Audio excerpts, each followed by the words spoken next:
ಬಹುಶಃ ನಮ್ಮ ಎಲ್ಲ ಸದನ ಸದಸ್ಯರುಗಳಿಗೂ ಸ್ವಲ್ಪ ನಾನು ಸಪೋರ್ಟಿವ್ ಆಗಿ ಹೇಳ್ತಾ ಇದ್ದೀನಿ ಒಂದು ಮಾತು. ಇದರಲ್ಲಿ ನಮ್ಮ ವಿರೋಧ ಪಕ್ಷದ ನಾಯಕರು ಮಾತನಾಡೋದು ಅಧ್ಯಕ್ಷರೇ, ಮೊನ್ನೆ ಇದು ನಮ್ಮ ಸಮಾಜ ಕಲ್ಯಾಣ ಇಲಾಖೆಯಲ್ಲಿ 34,580.38 ಕೋಟಿ ಅನುದಾನ ಒದಗಿಸಿದ್ದೇವೆ ಅಂತ ಹೇಳಿದ್ದಾರೆ.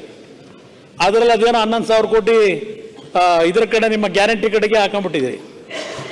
ಅದು ಕೇಳಿದ್ರೆ ನಮ್ಮ ಮಂತ್ರಿಗಳು ಆ ಹಣನ ದಲಿತ ಸಮಾಜಗಳಿಗೆ ಇಟ್ಟಿದ್ದೇವೆ, ಆ ವರ್ಗಕ್ಕೆ ಕೊಡ್ತಾ ಇದ್ದೀವಿ ಅದರಲ್ಲಿ ಅಂತಾರೆ. ಮತ್ತಾಗಿದ್ದು ವಿಶೇಷ ಎಲ್ಲಿಂದ ಬಂತು? ದಲಿತರು ಕೊಡಬೇಕಾದ ದುಡ್ಡಿಟ್ಟಿದ್ದನ್ನು ಆ ಸಮಾಜಗಳಿಗೆ ನಮ್ಮ ಹಿಂದುಳಿದಂಥ ಜನಕ್ಕೆ ಅದನ್ನು ತೆಗೆದು ನೀವು ಇಲ್ಲಿ ಕೊಡೋದು ಗೃಹ ಜೊತೆಗೆ, ಈ ಗೃಹ ಜೊತೆ ಕೊಡ್ತಿರೋ ಇನ್ಯಾವ 5 ಗ್ಯಾರಂಟಿ ಕೊಟ್ಕೊತಾ ಇದ್ರು. ಮತ್ತು ಅವನ ಹೊಟ್ಟೆ ಮೇಲೆ ಹೊಡೆದ್ರೆ ಈಗ ಅವನಿಗೆ ಕೊಡಬೇಕಾದ ದುಡ್ಡನ್ನು ಚನ್ನಬಸವ ಕೂತ್ಕೊಳ್ಳಿ ಮಾತಾಡ್ಲಿ.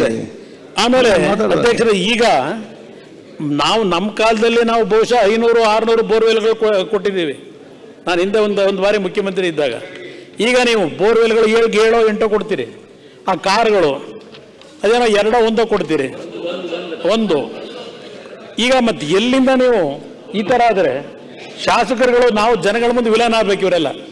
ಸರ್, ಇನ್ನು ಕೆಲವು ನಿಗಮಗಳಿಗೆ ಜಿಲ್ಲೆಗೆ 2 ಹಲವಾರು ಸಮಸ್ಯೆಗಳು, ಜಿಲ್ಲೆಗೆ 2 ಹಲವಾರು ಸಮಸ್ಯೆಗಳು. ಇದರಲ್ಲಿ ಸಮಾಜ ಕಲ್ಯಾಣ ಇಲಾಖೆಯಲ್ಲಿ ನೀವೇ ಕಾನೂನು ತಂದ್ರಿ.